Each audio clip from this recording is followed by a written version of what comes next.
The Return Call is an adaptation of Here by Richard Maguire, but instead of exploring the passage of time through a location, we are using an object. An old green rotary phone. We were inspired by how everyday objects carry emotional weight and memories. We focused on the phone as a symbol of connection across time. Sarah's grandfather's phone provided the initial inspiration along with her connection to it. The short film format enhances intimacy and detail, positioning the phone as a silent witness to life's changes. One of our key themes and concepts is connection across time.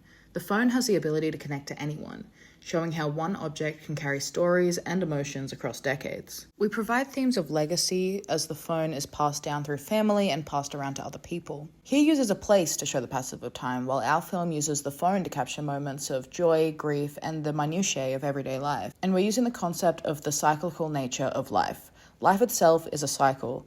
Many things return to the place it began. In our story, this is told through our phone as it travels through different places and different times, but will eventually find its way back home to Lola.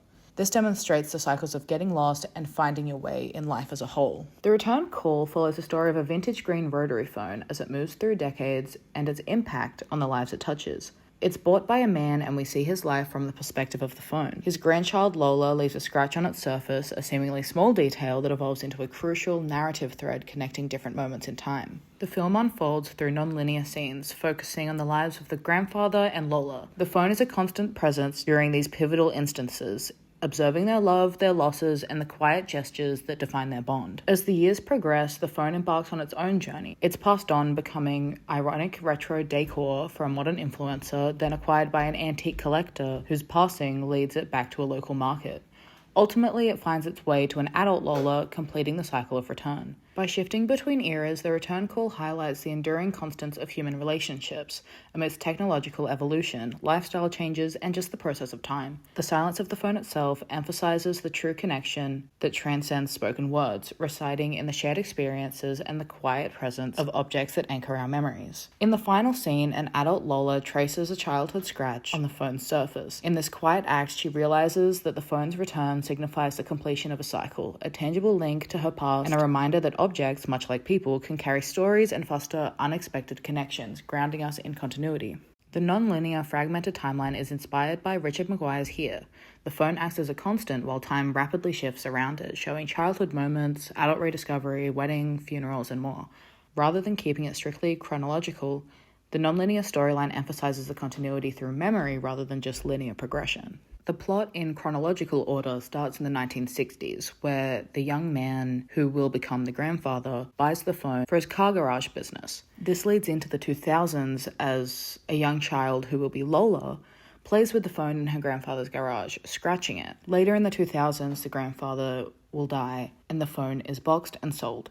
Through the 2000s, you will see the phone cycling through different owners, and then we'll come to the present where Lola will find the phone at a market stall and recognize it by the scratch that she put on it back in the 2000s. The characters include the grandfather, a grandmother, Lola as a child, Lola as an adult, an influencer, and an antiques collector. And the different locations we'll use are a garage or a workshop as the grandfather's business, a family home, a pawn shop, an antique market, a modern aesthetic bedroom for the influencer's room, a funeral setting, which could just be the family home, and a final market scene. The Red Violin from 1998 is structured around the journey of a violin, treating it as the central protagonist. From its creation in 17th century Cremona, the film chronicles the violin's passage through various hands and historical periods. Each owner instills the violin with their own emotions, experiences, and stories, and the film captures these moments through the violin's perspective, or rather, its presence. It's not just that the violin is present in these scenes, its unique characteristics, such as its color and its craftsmanship, are what link these different stories and characters. The film uses the violin as a continuous thread and a silent witness that connects a lineage of musicians and owners across hundreds of years, from Italy to Austria to England and finally to Canada. This approach allows the audience to experience history and human emotion through the existence of a single musical instrument. The phone and the violin share many similarities in that way, following life through its interactions connections with its owners, but really, the objects are the main characters. Our film will also use the phone to explore human connection through time, similar to the Red Violin.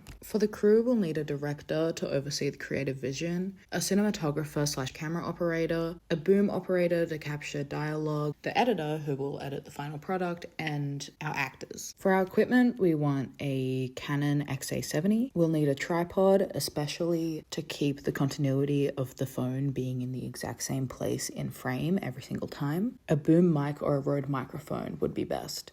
The current schedule will start with a crew briefing, testing cameras, and a storyboard review. This could very easily be done in class. Day 2 is when the filming actually starts. We'll start with the garage scene and influencer scenes.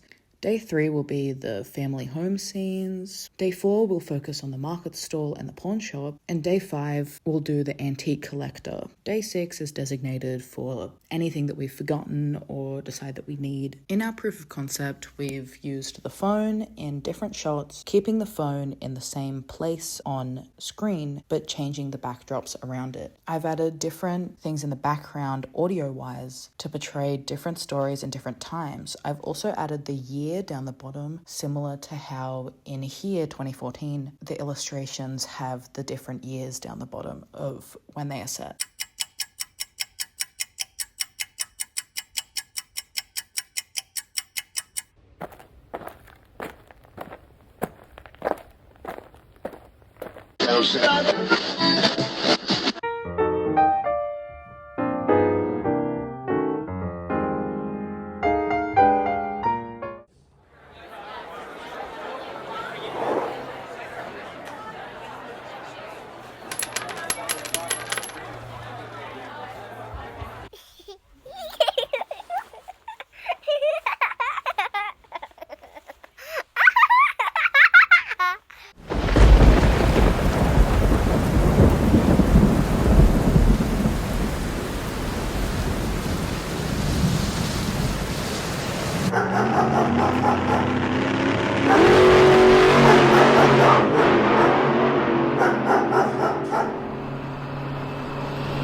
The number you have dialed has been changed.